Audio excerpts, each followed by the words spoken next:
भगवान बुद्ध ने लंबी आयु जीने के बाद बैसाख पूर्णिमा के दिन कुशीनगर में ही निर्वाण प्राप्त किया था। भगवान बुद्ध के महापरिनिर्वाण की यह स्मृति यहाँ निर्मित सैया पर लेटी उनकी प्रतिमा से होती है। 20 फीट लंबी इस महापरिनिर्वाण प्रतिमा का दर्शन करने पूरे दुनिया के पर्यटक आज भी यहाँ पहुँचते हैं।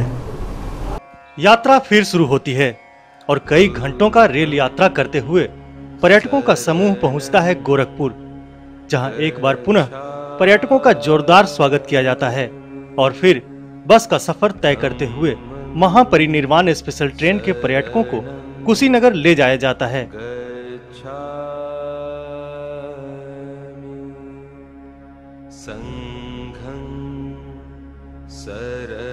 यहाँ पर्यटकों को हर सुख सुविधा के लिए बेहतरीन होटल में ठहराया जाता है। अल्प विराम और अल्पाहार के बाद सभी पर्यटक निकल पड़ते हैं कुशीनगर के उन बौद्ध स्थलों का दर्शन करने जिसे वर्ल्ड हेरिटेज में शामिल किया गया है। कुशीनगर के इस स्थल पर भगवान बुद्ध ने अपने शिष्यों को अंतिम बार धर्मोपदेश दिया था।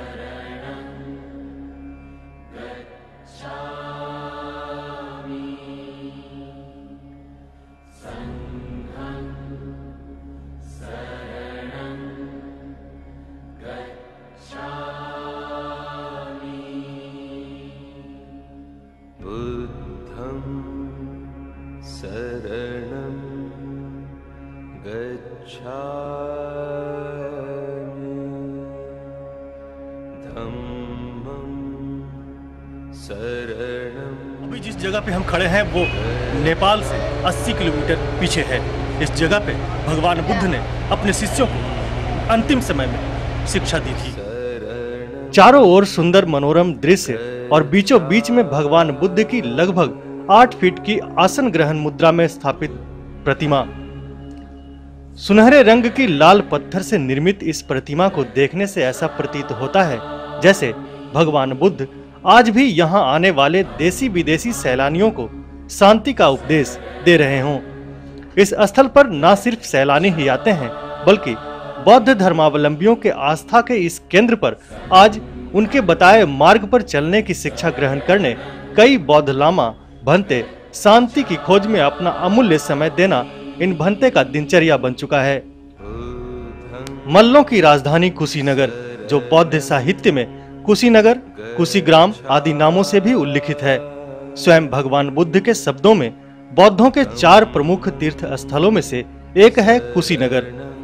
कुशीनगर के इस स्थल पर बैसाख पूर्णिमा के दिन तथागत ने अंतिम सांस लिया था और महापरिनिर्वाण प्राप्त किया था।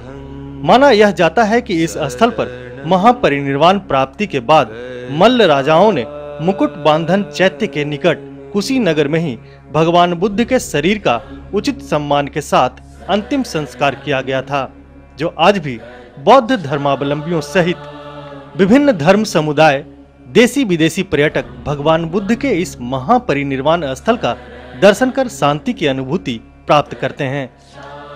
महापरिनिर्वाण स्थल पर भगवान बुद्ध की 20 फीट की लंबी प्रतिमा को देखने से अलग अलग भाव मन में उठते हैं, जैसे पैर के समीप से देखने से महापरिनिर्वाण, वहीं सिर के समीप से देखने से गहन सोचनीय मुद्रा में होने का एहसास कराता है, जबकि सिर के पीछे से देखने से ऐसा प्रतीत होता है जैसे भगवान बुद्ध अपने अनुयायियों को कोई उपदेश दे रहे हों। भगवान बुद्ध के महापरिनिर्वाण के 1000 वर्ष बाद मथुरा के हरिवन नामक महंत ने इसे निर्मित किया है। यहीं पे भगवान बुद्ध आज के 2550 वर्ष पहले 2 साल वृक्षों के बीच में अपने शरीर का परित्याग किया था। यह मूर्ति महापुरुषों के 32 लक्षणों से युक्त है। यह मूर्ति देखने से आपको सोने जैसी लग रही है, लेकिन पूरी तरह से लांग पत्थर की बनी है।